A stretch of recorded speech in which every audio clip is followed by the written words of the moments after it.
I'm Elaine Reyes at the United Nations headquarters in New York, and this is UN Insider. Coming up. A reduction of $577 million, or 15.1%, compared with the 2025 appropriation. The UN grapples with financial obstacles as the Secretary General proposes new budget cuts for the organization. The HIV epidemic is not over, and our previous progress is at risk. Sounding the alarm in the fight against HIV and AIDS. A warning about the outlook for the future. 1 in 3 women have faced intimate partner violence at least once in their lifetimes. Working to end disturbing trends. A conversation on preventing violence against women. Next.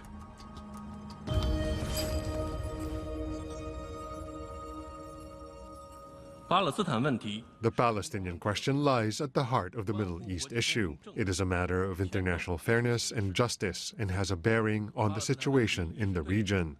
The Palestinian question is also a test of the effectiveness of the global governance system. Under the current circumstances, the international community should further build consensus and take more proactive actions to restore regional peace. The Palestinian question and affairs in the Middle East topped the agenda in the General Assembly this week.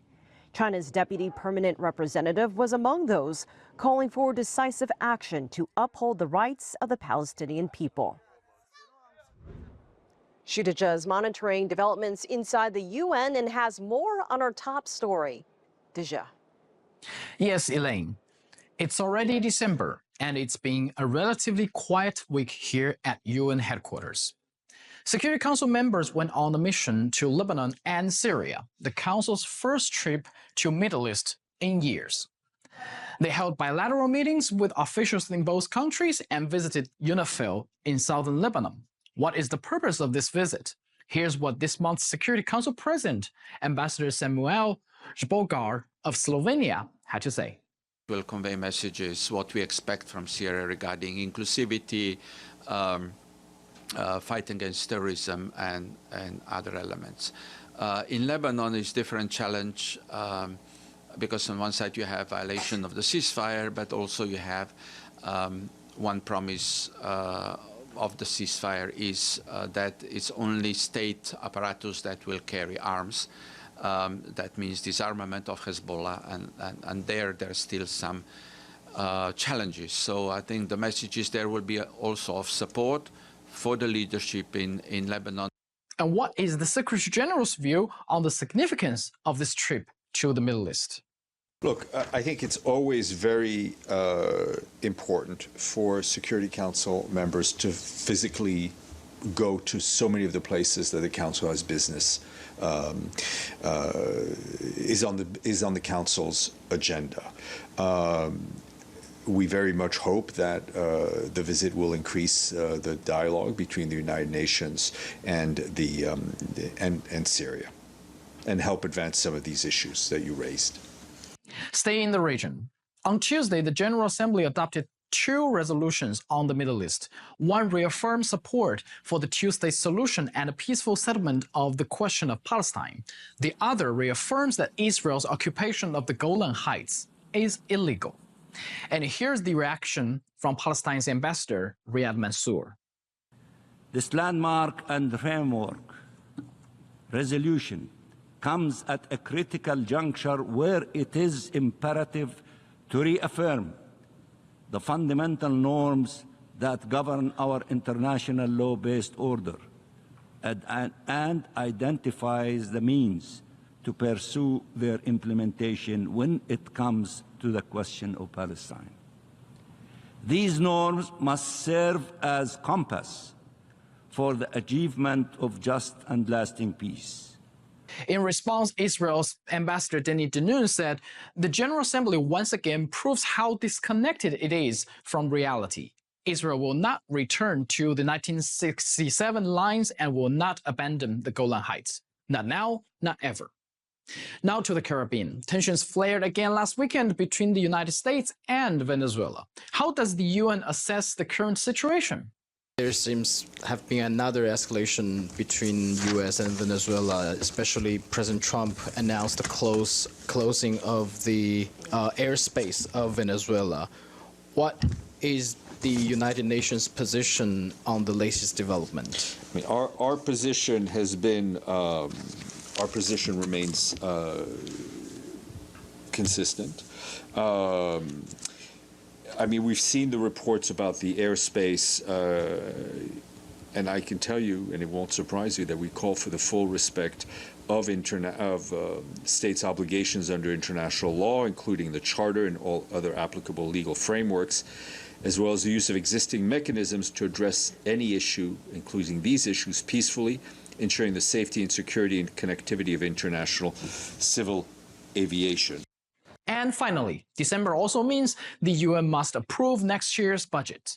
Secretary General Guterres has proposed bringing the 2026 requirements down to $3.2 billion, a 15.1% reduction from the 2025 allocation amid ongoing liquidity crisis.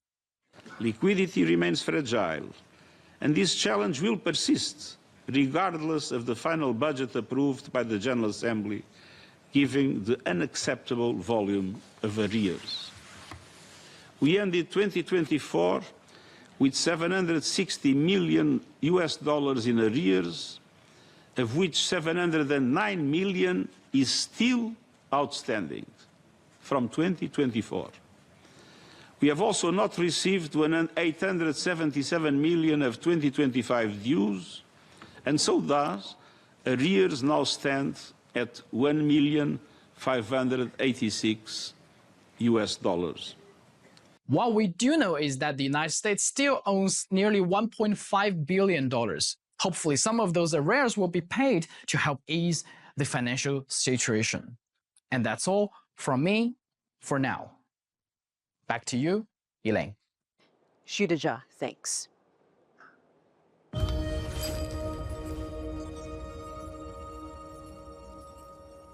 Monday marked World AIDS Day. While remarkable progress has been made, funding cuts could mean major setbacks in the fight to end the public health threat posed by HIV and AIDS. The HIV epidemic is not over, and our previous progress is at risk. In the most recent SDG reports, SDG 3 has been labeled as, and particularly 3.3 that refers to HIV, has been labeled as a pathfinder, as one of the sustainable development goals that has been moving very well. Unfortunately, given the reduction of resources in the recent months, that is in peril. OECD projects that external health aid will drop by 30 to 40% in 2025 compared to...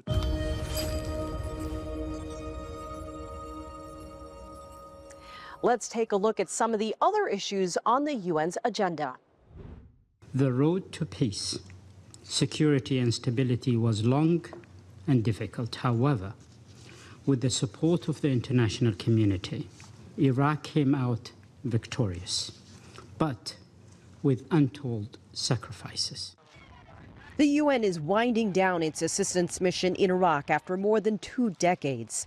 UNAMI, as it's called, was established in 2003 amid conflict and threats from terror organizations. Homes have been swept away, entire communities isolated, and the essential services children rely on, such as water, healthcare, and schooling, have been severely disrupted. Parts of Southeast Asia are trying to recover from record rains and back-to-back tropical storms. In Sri Lanka alone, more than 1.4 million have been affected by flooding and landslides. The Democratic Republic of the Congo has declared an end to an Ebola outbreak. It began in September.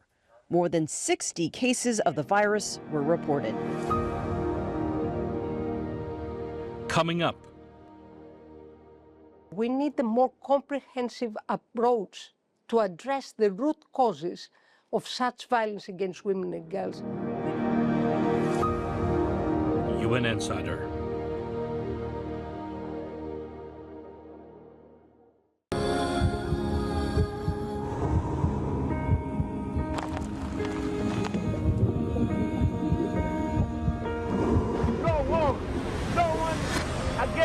began holding guns. Towards protesters.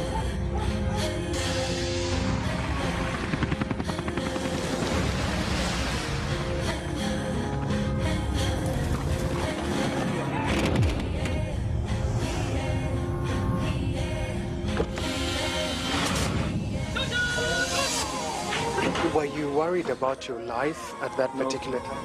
Not at all. Excellency, thank you very much for your time. What is your assessment of the state of the continent today? Africa has the potential to power itself. Excuse me.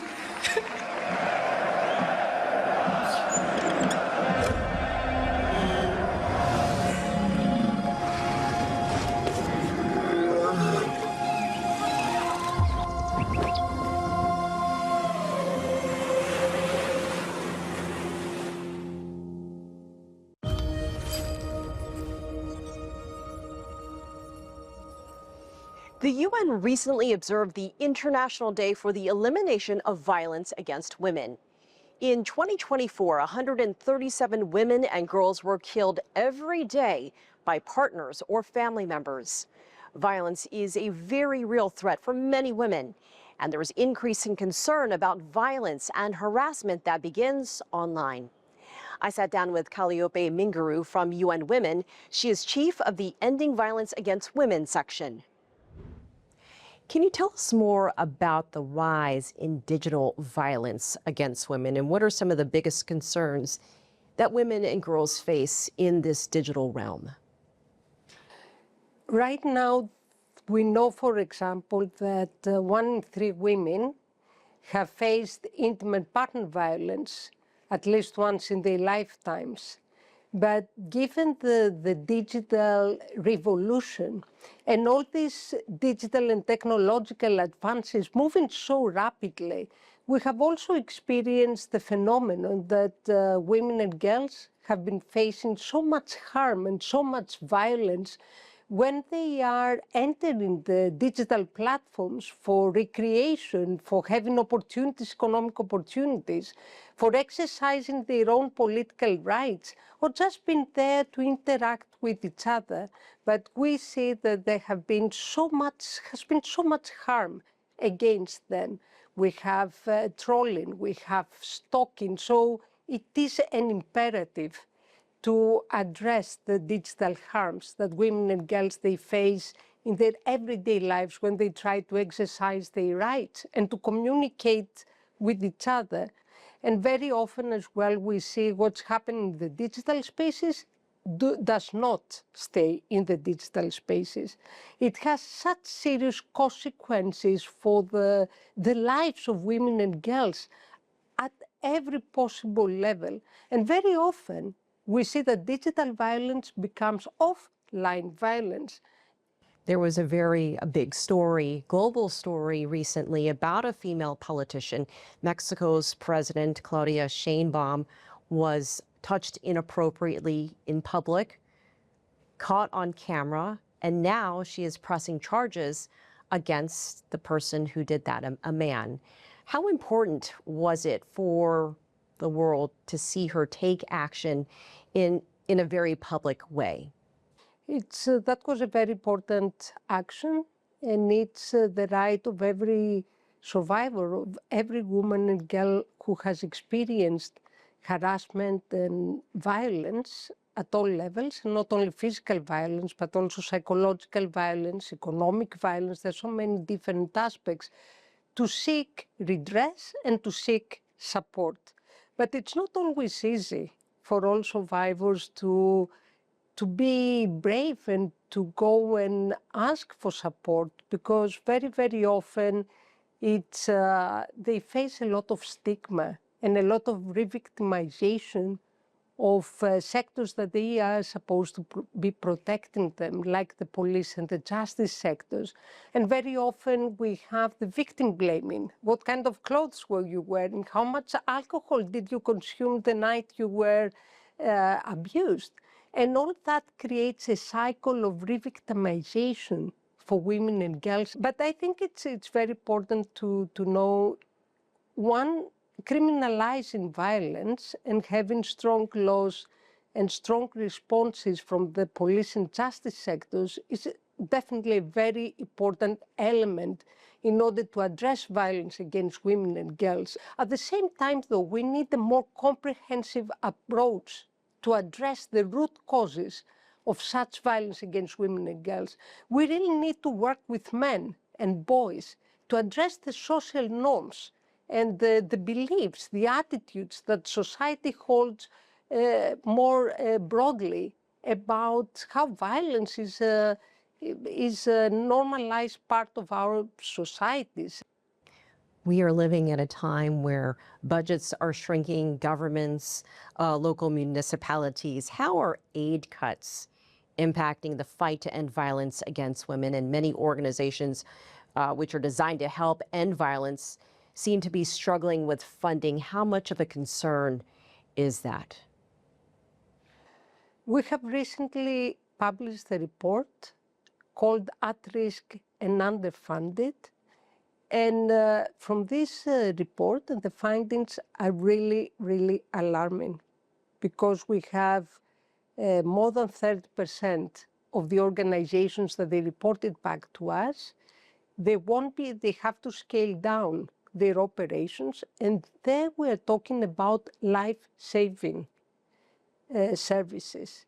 So when survivors have nowhere to go to after they experience violence, we know that violence is going to get escalated, and it's going to create consequences for the lives of these women and girls that we may not be able to reverse easily in the longer term. So we have the statistics, but at the same time, we're talking about real women and girls behind these numbers, that they have nowhere to turn to ask for support, and they face serious problems to live an abusive relationship because very often they don't have the economic resources. This year marked 30 years since the landmark Beijing Declaration. We recently saw a global women's summit in Beijing. Talk to us a little bit about the priorities as we move closer to 2030 and the progress being made. Also, what needs the most attention as the push continues for gender equality? I have to say that we have seen some progress since the pivotal moment, the original pivotal moment of the Beijing Platform for Action. And that shows that progress is feasible. So we see more girls at school. We see more increased participation of women in political life. We see stronger legal and policy frameworks to address, for example, violence against women and girls. However, we see, for example, that maternal mortality has decreased. However, we still see that one woman is killed every 10 minutes. And we still see that we need more support to address the feminized poverty and how women get poorer compared to men when they have to deal with climate change shocks, for example, and to address an acute economic crisis. So the focus for the next few years is to address poverty for all people, but we need to address the special needs that women face in their communities. We need to make sure that violence against women and girls is really ending one day. And we know that it's possible. We know that when governments adopt more comprehensive approaches and having services for survivors and address the beliefs and the attitudes that normalize such violence, we've seen that it's 2.5 times lower violence against women and girls. We need to see in the digital revolution how to support to address the digital divide, but at the same time to address the digital harms that women face in these digital platforms. And we definitely need to see more women in the peace negotiations, because we know that when women participate in peace negotiations, peace is more sustainable, and it's very important. And also we need to see more women in climate change decision making, because these are the plans that they really affect their own lives and the lives of their families and their communities.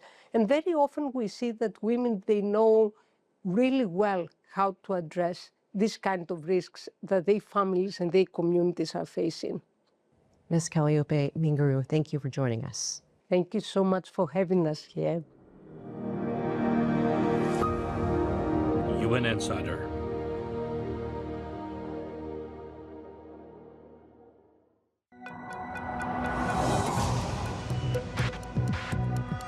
Each day, there are millions of stories.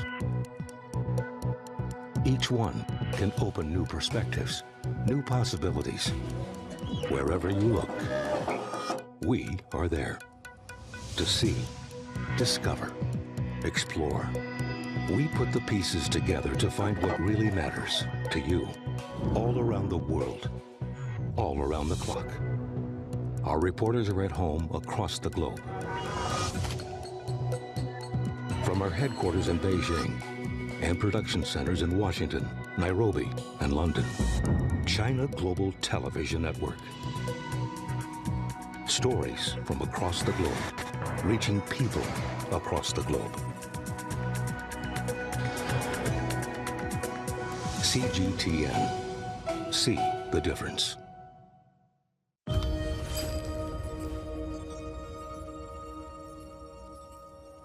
This week, the UN marked the International Day of Persons with Disabilities. Globally, some 1.3 billion people experience significant disability, representing 16% of the world's population. 80% of persons with disabilities live in developing countries. The UN is focused on building more disability-inclusive societies around the world, offering more opportunities in everything from education to sports. In Brazil, one school is doing its part to make sure everyone has a chance to enjoy one of the country's most popular activities, surfing. Marina Abib grew up by the sea on the island of Ilhabela, the daughter of a sailor.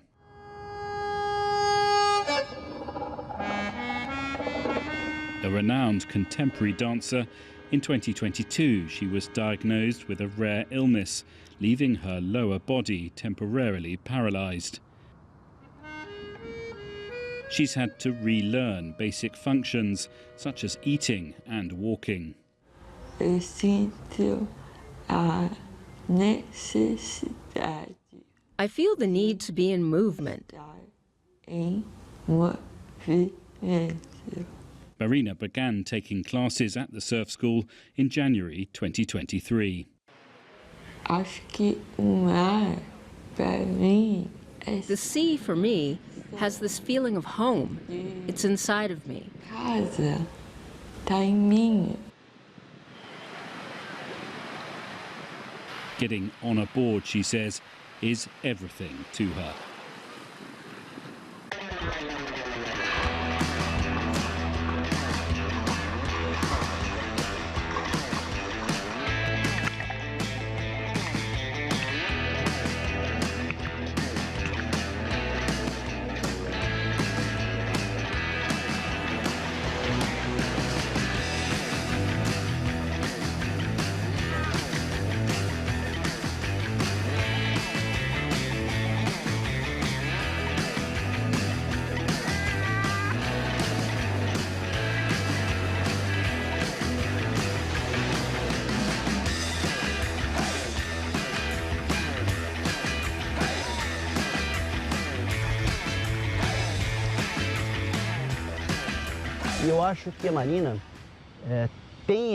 I think Marina has this mirror for people, showing them that they can do more if they desire it. Fear makes you withdraw your entire body. In the sea, the opposite happens. Relaxation, joy, and the desire to get back to life. So the process with Marina is I want to get rid of her fear. When you look at Marina, you say, wow, what a beautiful girl, what a wonderful woman, who can go much further.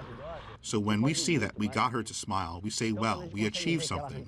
This is what the school is all about. Essa é a semente de ouro das escolas. Esse é o curador. O oceano tem todo esse poder. This is the healer. The ocean has all this power to make this happen. We are just the tools. Marina is an angel who is here like the others, and we learn from each one of them. Isso não veio por acaso. Lá atrás, quando a gente começou a receber as pessoas com deficiência e também... This didn't happen by chance. Back then, we started to welcome people with disabilities and also older people. It was thanks to a very strong intuition. It was an idea, not a project, just an idea. It was an intuition that came from the sea to give back. I think I found meaning in my life when I finished competitive surfing. It is to do good for people, and I think they also helped me a lot to know myself and to become a better human being. The school is now established. It's here to stay. Cisco may leave, but the schools will remain. Pode sair, mas as escolas ficam. É isso. So, as long as there are waves here in Santos, there will be surfers of every kind.